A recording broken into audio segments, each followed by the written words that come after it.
A paz do Senhor Jesus para todos que nos ouvem através desse vídeo, dessa programação, reflexão. Uma programação feita com muito amor, muita unção, alegria, oração, para abençoar a sua vida. Você que nos assiste aí por esse vídeo, Deus tem um projeto e um propósito na sua vida. E nós vamos estar falando sobre a palavra do Senhor com o tema: é verdade ou mentira? Verdade ou mentira?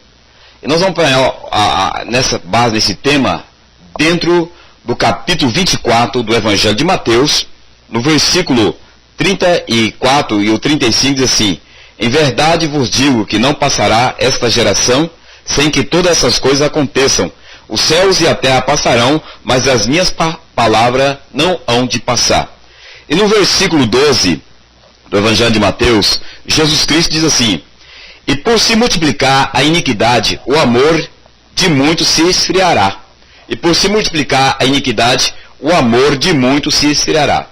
Então, é verdade ou mentira que o amor não tem se esfriado? Dentro do casamento, entre os cônjuges, o amor tem se esfriado entre relação pai e filhos.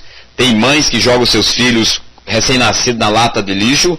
Tem mães que jogam seus filhos à mercê da prostituição, entrega a lascívia e a tantas outras misérias. Tem pais que matam filhos, tem filhos que matam pai. Então essa é uma verdade, são fatos verídicos do nosso dia a dia, que você não pode negar.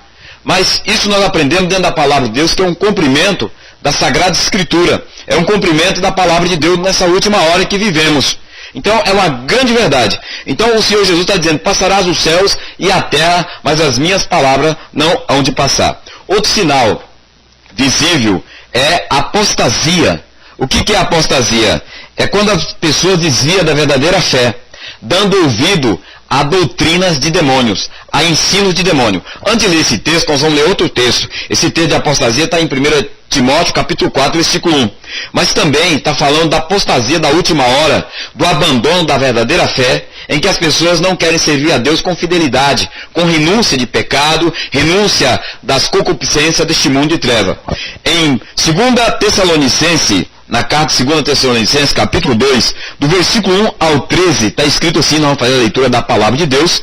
Se você tiver Bíblia, você pode acompanhar aí na sua Bíblia. Está escrito dessa forma: ora, irmãos, rogamos-vos pela vinda do nosso Senhor Jesus Cristo e pela nossa reunião com Ele, que não vos movais facilmente do vosso entendimento, nem vos perturbeis, quer por espírito, quer por palavra, quer por epístola, como se o dia de Cristo estivesse já perto.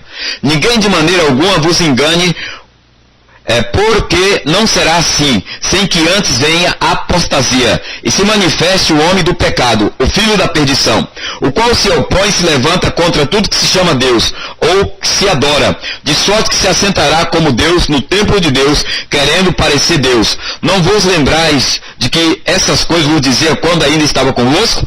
E agora vos sabeis o que detém, para que a seu próprio tempo seja manifestado.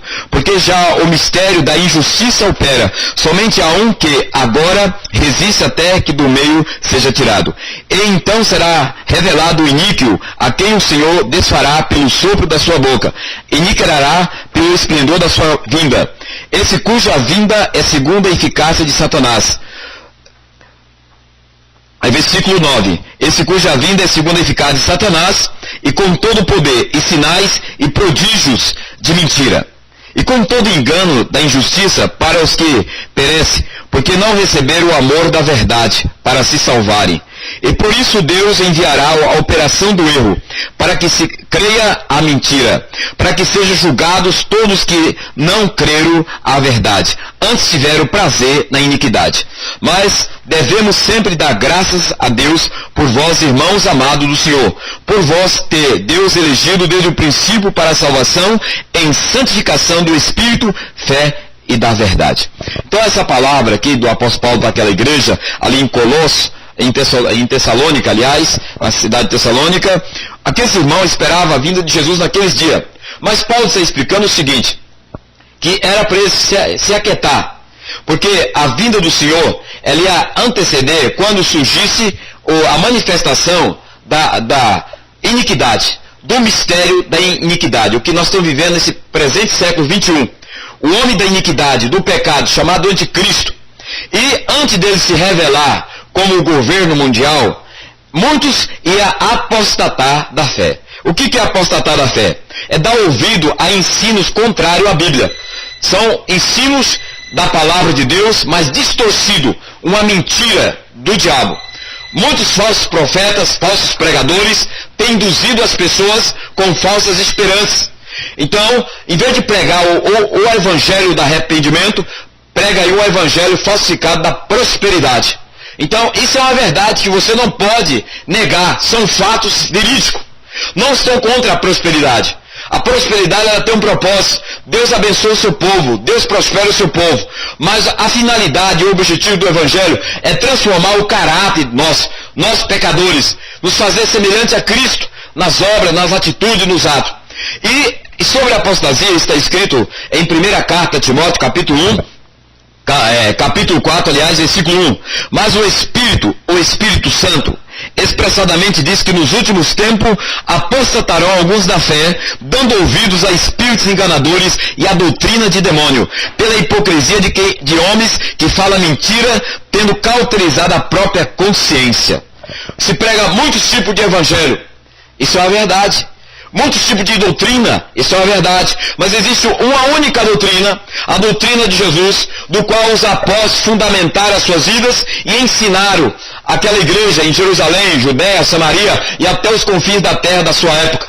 E existe uma única doutrina, a doutrina de Jesus, que transforma o homem pecador no homem santificado por Cristo pela sua palavra.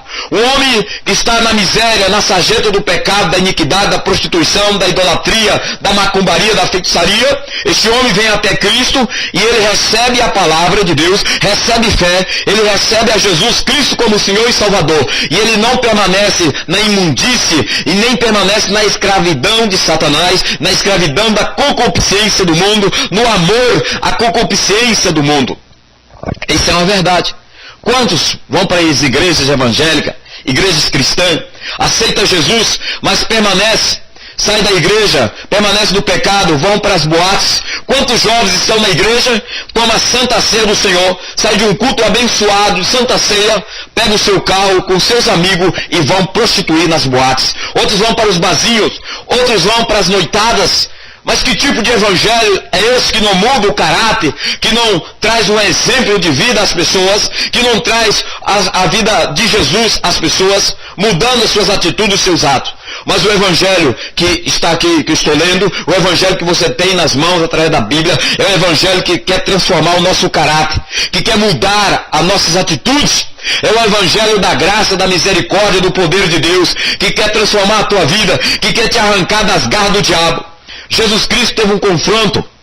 Nós vamos ler esse texto no Evangelho de João, no capítulo 8. Jesus teve um confronto com os judeus. Quando Jesus se revelava como Messias, os judeus rejeitavam. Se você ler no Evangelho de Lucas, capítulo 4, no versículo 17 em diante, quando Jesus foi dado para ele o livro, para ele ler as escrituras sagradas, e ele leu, e ele diz assim: se cumpriu as escrituras hoje que acabais de ouvir. Aí houve um questionamento, um tumulto naquela sinagoga, porque os judeus começaram a dizer uns para os outros: porventura ele não está dizendo que é o Cristo? Como é que pode ser ele o Cristo, se ele é o filho de Maria e José? Se ele é o filho do carpinteiro em que nós conhecemos seus irmãos e suas irmãs? Se ele nasceu numa manjedoura? Sabe por quê? Porque os judeus esperavam Jesus que nascesse num berço de ouro. Jesus Cristo, descendente de Davi. Aí eles acreditavam, cria. Quando Jesus operava os milagres, dizia: este é o Filho de Deus. Quando Jesus estava morto, dizia: esse é o verdadeiro profeta, vindo da parte de Deus. Mas quando Jesus se revelava como Messias, eles se confrontavam. Eles não aceitavam, sabe por quê? Porque eles esperavam o Messias que viesse resolver os seus problemas políticos, sociais. Eles esperavam o Messias que viesse lutar com a espada, com a força física, com a força do exército de Israel. Mas Jesus não veio para matar homens, ele veio para salvar a alma dos homens. Evangelho de João, capítulo 1, versículo 11, veio para que era seus e os seus não receberam, mas a todos quanto receberam, deu-lhes o poder de serem feitos filhos de Deus. Essa é uma verdade. É verdade ou mentira? É verdade. É o que nós vivemos hoje. As pessoas buscam a Jesus Elas buscam Jesus por aquilo que Jesus faz, por aquilo que Jesus dá. Busca Jesus pelo carro. Busca Jesus simplesmente para resolver o problema do casamento, o problema do filho. Busca Jesus para comprar um apartamento, para comprar um bem material. E Jesus diz assim, que adianta o homem ganhar o mundo inteiro e perder a sua alma? É o evangelho da falsa prosperidade, que motiva a alma das pessoas, mas elas continuam presas no pecado, da iniquidade e caminhando rumo ao abismo. Você que é pastor, evangelista, missionário, igreja do Senhor, independente se você tem título de pastor ou não tem, de evangelista, de apóstolo, você tem que pregar o evangelho, sabe? O evangelho que transforma o caráter do homem, que tira o homem da sarjeta, o evangelho que transformou o caráter de Zaqueu. Quando Jesus levou a palavra a Zaqueu, tocou no caráter dele, ele disse, mestre, eu tenho defraudado alguém, restituo 4 vezes mais. É esse evangelho que o Brasil precisa, é esse evangelho que Londrina precisa, que o Paraná precisa, que o Brasil precisa, um evangelho que causa náusea, arrependimento do pecado, da iniquidade, da nojeira deste mundo de treva. Não é evangelho de estrelismo, o evangelho muitas vezes gospel, né, que levanta estrelismo para ganhar o povo no penestrai do estrelismo. Deus não quer isso, meu querido amado ouvinte. Deus quer vidas que o adorem em espírito e verdade, vidas que façam a diferença.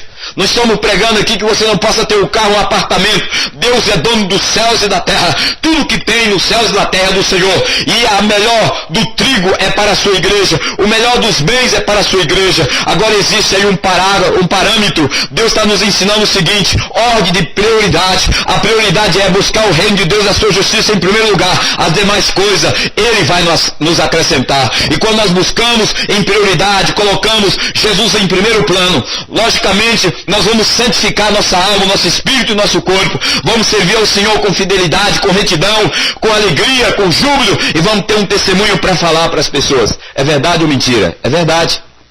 O espírito da apostasia nesses dias tem invadido as igrejas e tem roubado a verdadeira fé.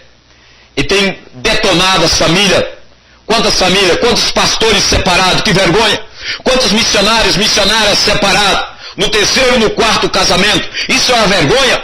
Nós precisamos nos conscientizar e voltar-se para Deus. Nós precisamos nos arrepender dos nossos pecados e converter dos nossos maus hábitos, das nossas tradições falidas. Nós temos que bater o joelho em terra e ajoelhar, humilhar, orar, jejuar e consagrar a nossa vida. Nós temos que levar o Cristo vivo, ressurreto, mas o Cristo que fala através do nosso testemunho de vida.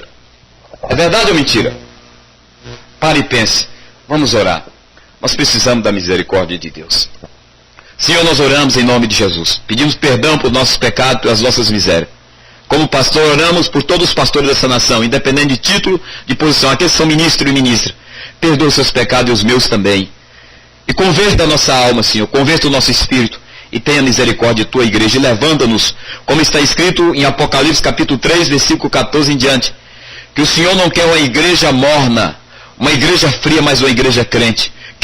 E nós queremos, ó Pai, estar quente no poder do Espírito Santo, cheio do óleo da unção e do testemunho de Cristo, para ganhar almas para o teu reino. Nós oramos em nome de Jesus. Amém. Que Deus abençoe a sua vida e que você pare e pense e medite. O Senhor tem uma grande obra na sua vida, em nome de Jesus. Amém.